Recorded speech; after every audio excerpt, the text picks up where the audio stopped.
Okello Oryem bw'anakozesa office ya Foreign Affairs ng'agikozesa ku deportinga bannayuganda ajja kuba malayo abaana baffe ebweru abaagenda okwenoonyeza 10.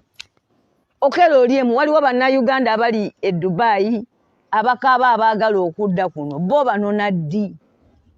bali stranded mu biyumba by'abawalabu bali eyo babatulugunya toboogerako mbugwe gwe n'ekifuba ekyo kyonna ky'olina ekigazi bwe kiti no Museveni yakuwa obwa minisita mbu kuba walera muwoozi no minisita omulamba n'oyogerako eri eggwanga ng'oyogera ku lumbuye nammwe mutuleke wabale tosobola kufunayo sajenti yenna ka polisi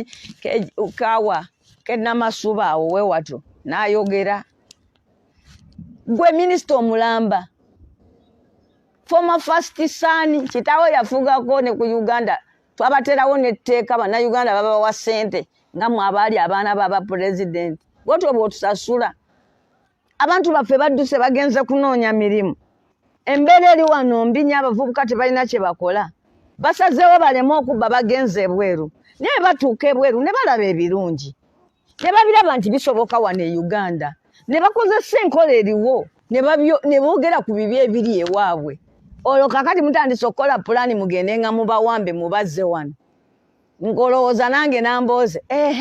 kakati ono gwe tutandikiddeko Lubuye yavuma Nambooze kakati Nambooze agenda tuwagira nze sigenda kuba ku sayidi emu ne Museveni ne bwe ndi musanga muggulu ngenda kwekanda ganfulume ngende muheero ne bwe ndi musanga muggulu nga mmanya nti ne Katonda naye ali enguzi